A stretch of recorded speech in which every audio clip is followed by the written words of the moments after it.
अस्सलामुअलैकुम। तो जी आज हम स्टार्ट करने लगे हैं अपना MGT101 का topic number 1 which is about accounting. तो अकाउंटिंग की डेफिनेशन है पहले। अकाउंटिंग वो लैंग्वेज है जो यूज़ होती है कम्युनिकेट करने के लिए, बात करने के लिए और अंडरस्टैंड मतलब समझने के लिए डिफरेंट फाइनेंशियल आइडियाज़ को, माली ख्यालात को, फाइनेंशियल एक्सप्रेशंस को, फाइनेंशियल थॉट्स को, फाइनेंशियल इंफॉर्मेशन को। सिंपली इसे आप बोल सकते हैं कि जो कारोबारी हिसाब किताब है वो अकाउंटिंग है। नेक्स्ट है जी लैंग्वेज। तो लैंग्वेज वो मीडियम है जिसे हम कम्युनिकेट कर सकते हैं, मतलब बातचीत कर सकते हैं और समझ सकते हैं कुछ ख्यालात को, फीलिंग्स को, एक्सप्रेशंस को और इंफॉर्मेशन को। नेक्स्ट है जी फाइनेंशियल इंफॉर्मेशन। तो कोई भी इंफॉर्मेशन जिसे हम in terms of money measure कर सकते हैं और वो कॉज क्या करती है, एक एंटिटी की चेंज इन फाइनेंशियल पोजीशन में। एंटिटी का मतलब होता है हस्ती, कोई भी इंसान। तो जी किसी भी इंसान के जो माली हालात में, उसकी फाइनेंशियल पोजीशन में चेंज है वो हमें कैसे पता चल सकता है, फाइनेंशियल इंफॉर्मेशन से। नेक्स्ट है जी सोर्सेज ऑफ फाइनेंशियल इंफॉर्मेशन। तो 3 सोर्सेज हैं फाइनेंशियल इंफॉर्मेशन की जिन्हें अकाउंटिंग फिनोमिना भी कहा जा सकता है। नंबर 1 है ट्रांजैक्शंस, मतलब लेन देन, जो आउटकम है किसका, जो हम डील बनाते हैं, कोई डील करते हैं तो उसका कोई ना कोई तो आउटकम होगा, तो वो क्या है, ट्रांजैक्शन है, यानी लेन देन होता है। नेक्स्ट है इवेंट। तो इवेंट क्या है, एक अकाउंटिंग इवेंट वो ट्रांजैक्शन है जो रिकॉग्नाइज की जाती है, जानी जाती है एक फाइनेंशियल स्टेटमेंट में जो एक एंटिटी बनाता है। अब इसमें event are the outcome of incident happened. ये इंसिडेंट कौन से हैं, ये कौन से वाकयात का जिक्र हो रहा है इधर, मतलब जो पेमेंट हम देते हैं इन्वेस्टर्स को, कि कोई डील की है तो आपने कोई पेमेंट दी है इन्वेस्टर को, वो इंसिडेंट। जो परचेज किया मटेरियल आपने सप्लायर से, वो इंसिडेंट। जो सेल है गुड्स की टू अ कस्टमर, उस इवेंट की बात हो रही है यहाँ पर। नेक्स्ट है conditions. Conditions are the adjustment in recorded information. कोई भी आप डील करते हैं, कोई भी लेन देन करते हैं तो उसकी कोई ना कोई तो कंडीशन होती है। तो थर्ड पॉइंट हो गया कंडीशंस का। नेक्स्ट है ट्रांजैक्शन, जो कि सोर्स है किसका, फाइनेंशियल इंफॉर्मेशन का। ट्रांजैक्शन कब होती है, जब 2 लोग आपस में डील करते हैं। ट्रांजैक्शन भी 2 टाइप्स की बताई हैं। एक सोशल ट्रांजैक्शन होती है जिसे कहते हैं जी सोशल मोटिव डीलिंग। एक इंसान रिसीव कर रहा है, ले रहा है अपनी बर्थडे पे गिफ्ट अपने दोस्त से, तो वो क्या है, एक सोशल ट्रांजैक्शन है। नेक्स्ट है accounting transaction, economic benefit dealing, मतलब माशी फ़ायदे के लिए जो डील किया जा रहा है वो अकाउंटिंग ट्रांजैक्शन होगी।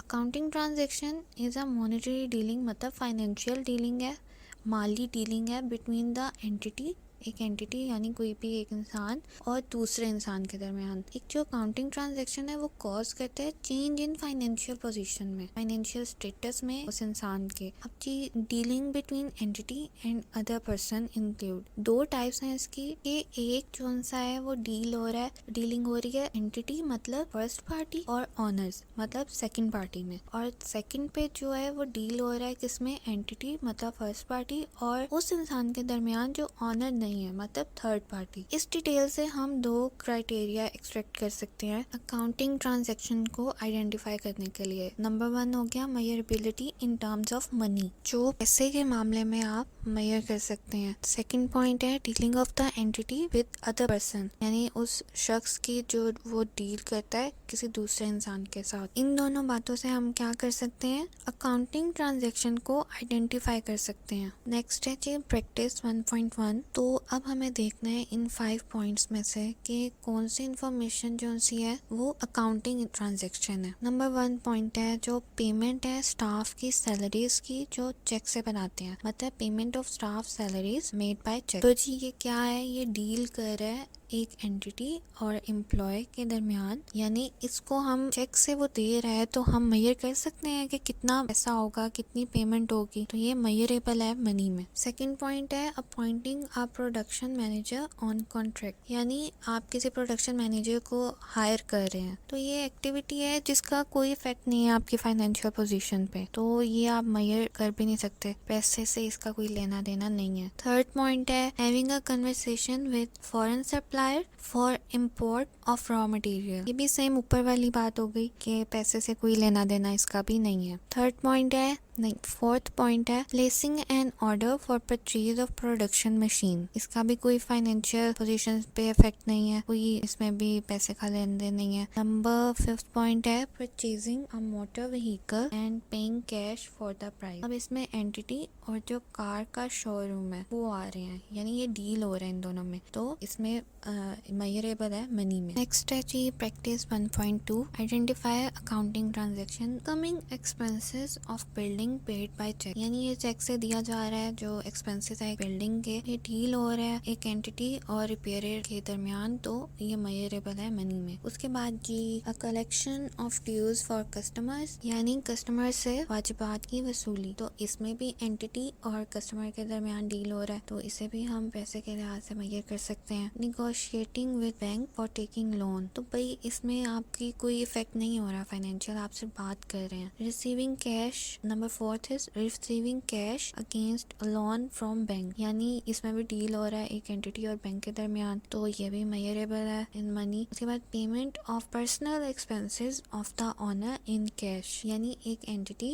और ओनर के दरमियान बात हो रही है, तो ये भी मेजरेबल है इन मनी। उसके बाद नेक्स्ट है जी इवेंट्स, मतलब सोर्स ऑफ फाइनेंशियल इंफॉर्मेशन। ऊपर पढ़ के आए हैं अभी हम कि इवेंट का मतलब क्या है, एनीथिंग दैट हैपेंस, कुछ भी जो होता है वो एक इवेंट है। There are two types of event, monetary and non monetary, यानी फाइनेंशियल और नॉन फाइनेंशियल। अब मॉनेटरी इवेंट क्या है, ये आउटकम है, नतीजा है उस इंसिडेंट का जिसे हम मेजर कर सकते हैं in terms of money and can cause a change in financial position of an entity. ये बात ऊपर हमने पढ़ ली है। इसकी एग्जांपल में क्या है जी, लॉस बाय फायर, आग लग गई थी और उससे नुकसान हो गया। लॉस बाय एक्सीडेंट, किसी एक्सीडेंट के नतीजे में लॉस हो गया। इसके बाद है फॉरेन एक्सचेंज गेन और लॉस, तो जी जो बाहर का गैर मुल्की नुकसान या फायदा है वो आ गया। उसके बाद नॉन मॉनेटरी इवेंट क्या है, ये आउटकम है उस इंसिडेंट का जो हम पैसे से मेजर नहीं कर सकते और वो फाइनेंशियल पोजीशन में भी चेंज नहीं लेके आता। इसकी एग्जांपल्स क्या होंगी कि कोई ऐसी गेम जीतना या हारना जिसका कोई इम्पैक्ट नहीं है, कोई असर नहीं है आपके फाइनेंशियल स्टेटस पर। नेक्स्ट है कंडीशन, ये भी सोर्स है किसका, फाइनेंशियल इंफॉर्मेशन का। जो कंडीशन है ये थर्ड पॉइंट था हमारा, इसमें रिक्वायर होती है certain adjustment to be made in already recorded transactions and events, मतलब कि जो पहले से ही ट्रांजेक्शंस और इवेंट्स हो चुके होते हैं उनमें सर्टेन एडजस्टमेंट की ज़रूरत होती है, तो वो कंडीशंस में आ जाएगा। अब जी इसकी एग्जांपल में क्या है, जो फिक्स्ड एसेट हैं to be depreciated according to their expected useful life, मतलब जो फिक्स्ड एसेट्स हैं वो डेप्रिशिएट होते हैं अपनी यूजफुल लाइफ के हिसाब से। डेप्रिशिएट मतलब कि अगर आपने कोई एक चीज़ ली है आज 10,000 की, तो आगे आने वाले टाइम में 1 साल या 2 साल बाद उसी चीज़ की कीमत कम हो जाएगी, तो वो डेप्रिशिएशन होगा।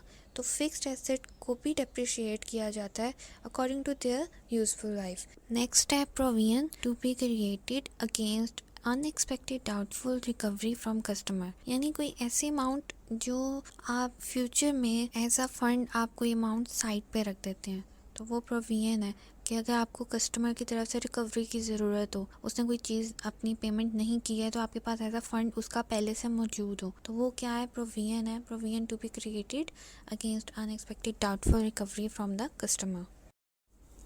नेक्स्ट है जी प्रैक्टिस 1.3, इसमें हमने पता करना है कि जी ट्रांजैक्शन कौन सी है, इवेंट कौन सा है और कंडीशन कौन सी है। तो नंबर 1 पॉइंट है जो स्टॉक इन गोदाम लॉस बाय फायर, यानी इसमें दो लोग आपस में डील नहीं कर रहे हैं, एक फायर एक्सीडेंट है तो लॉस ऑफ स्टॉक है जिसकी वजह से हमारा नुकसान हुआ है। हमारा जब भी आग लगे तो कहते हैं जी इतने का नुकसान हो गया, ये एक इवेंट हुआ। सेकंड पॉइंट है giving away gift to employees of the entity, ये डीलिंग है एंटिटी में और मुलाजिम, एम्प्लॉयज़ मतलब मुलाजिम। इसे हम मेजर कर सकते हैं इन टर्म्स ऑफ मनी में, तो ये क्या होगी, ट्रांजैक्शन होगी। नंबर थर्ड पॉइंट है training to employees through external trainers. अब इसमें क्या हो रहा है, एंटिटी और एक्सटर्नल ट्रेनर्स आपस में डील करेंगे, तो ये क्या होगी, एक मॉनेटरी डीलिंग होगी, तो ये भी ट्रांजैक्शन में ही आएगा।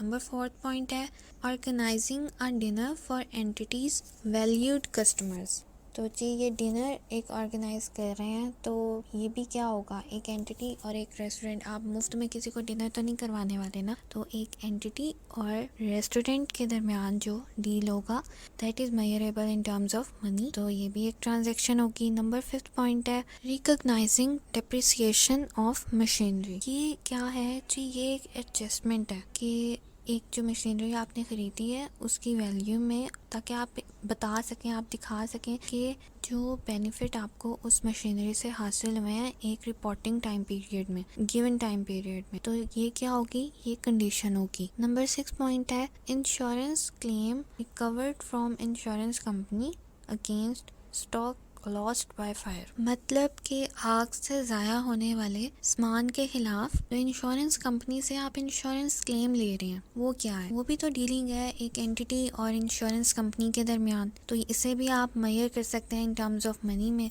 Therefore it is also a transaction. Next is cash paid as a charity to a hospital. मतलब आप कैश दे रहे हैं एक हॉस्पिटल को और चैरिटी कर रहे हैं, तो वो भी डीलिंग है बिटवीन एंटिटी और एक चैरिटेबल इंस्टीट्यूट के दरमियान, जिसे आप इन टर्म्स ऑफ मनी कैलकुलेट कर सकते हैं, मेजर कर सकते हैं, तो ये भी एक ट्रांजैक्शन हुई। तो जी यहाँ पे हमारे 2 टॉपिक्स कंप्लीट हो गए हैं। Number 1 definition of accounting and financial information और number 2 sources of financial information. तो जी होपफुली समझ आ गया होगा, और अगर नहीं समझ आया तो कान खोल के दोबारा सुने, समझ आ जाएगा। Kindly subscribe the channel, hit the bell icon and don't forget to like the video. Allah हाफिज़।